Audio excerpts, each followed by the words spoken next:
American Psychological Association just came out and said the following. Oh, God. You're going to love this. Oh, my God. They said that, quote unquote, traditional masculinity is harmful.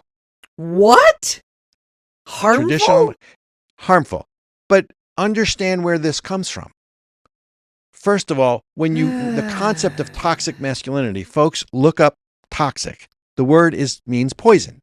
Yeah. It's toxic. It's poisonous. Right? Yep. So being a man is poisonous. We have no role models. There's no role models in the media. You've got these Barbie films coming out, or, Teenage Mutant Ninja Turtles Redux number 12. But here's the thing. So I'm obviously a little older than you, but not that old. Name me one sitcom in the last 30 years in TV where the father wasn't portrayed as a dunce or an idiot. Correct. Yep. No, name one. I've literally been complaining about this for years. One of the reasons I stopped watching normal sitcoms and like regular television was it's all like, oh, the wife is beautiful, slender, and capable, and the husband is a dope, fat, and whatever. Burping and farting with the boys. Exactly. Right. And you're seeing that now. We see this in movies all of the time, right? My husband is a filmmaker. We do film reviews a lot to dig into the culture. And all of the time now, what you see in movies is this strong, independent, don't need no man, female protagonist. And the males in the movie have to be diminished, demeaned, and taken down a notch, not just to make them seem like worse characters, but to elevate the female characters more. It's like, which by the way, there's two ways to elevate someone.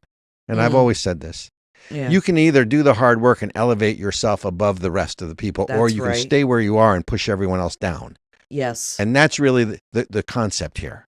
And so I want to come back to responsibilities.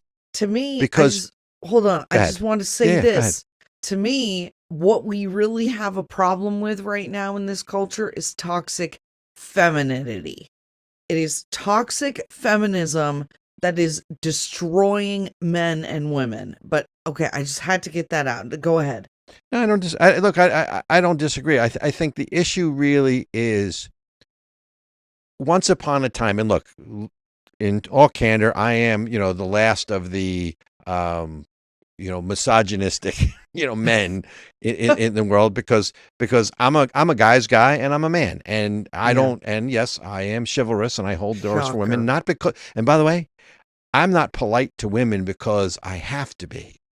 I'm polite to women because it's courteous and it's just good manners. Correct. But there is no question, if you ask anyone who knows me, I am the archetype of, a man's man. Yeah. And it's not that I'm perfect, and it's not that, well, I think I'm perfect, but it's not that I'm perfect. You're so perfect. I'm very comfortable in who I am and my role. Right. And I understand what and here's the key. I understand what my responsibilities are. My responsibilities are as a provider. My responsibility is as a role model. Note, we have no more role models. We have influencers, right? The men that, and then we have all this media interference, and what we do is we tell men that they're bad. And by the way, it starts in elementary school. Yes. There is what I would call they're going to roast me for this one, but no, say it. I don't care. Say it. There is an over feminization. Too many women in early education, in elementary education, not because they're bad teachers, but they want boys to behave like girls do. That's not what boys do. Correct. Boys act out. To have a boy sit there, oh, he's a bad influence, or he's hyper, and put a label on him, and then, now God we forbid, medicate him and tell him that he's bad. And so because girls are generally quieter, more compliant, we have labeled how boys are as being a problem. And the reality is, men, boys, okay, they have all this energy, and they're either going to use it to build things or destroy things. And so, I learned a long time ago, a man is going to feel like a man regardless of what he has to do to get there. And so if you tell him that he's Not toxic, anymore. if you Not tell anymore. him that, he's whatever, and you medicate him, you tell him he's terrible, that ends up getting turned inward, where we now see this massive uptick in suicidality, in violent outbursts, in drug addiction, in overdose, and all of these things, primarily in men, not in women. Right. And add to the fact that there has been a drastic drop of men in their prime from 25 to 44 leaving the workforce because they're told you don't have to work, you don't have to provide, and stay in front of the computer and don't make waves, or we're going to cancel you, neutralize you, whatever it is, right? Yep. And what's the expression? There's a saying, and if I screw it up, I'm sorry, but what's the expression? Hard men make for good times. Good times make for weak men, and weak men make for hard times. Right. Right. Correct. So guess where we are in this cycle, because you have this, what'd you call it? Toxic femininity? Yes, absolutely.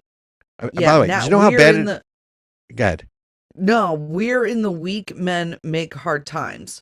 Men have allowed themselves to be browbeaten by women.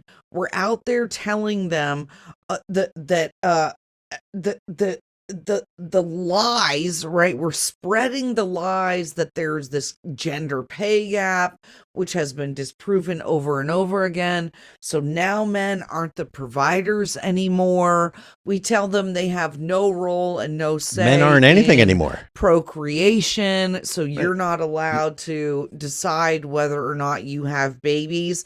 And if you do, I'm going to take all your money and do whatever I want, or I'm going to kill it if I decide that I want to. You get no choices. Women have just destroyed the family, femininity, the fourth wave feminism has destroyed the nuclear family. It's destroyed manhood, and frankly, it's destroyed what it means to be a woman as well. And you see this in single parent households or fatherless households.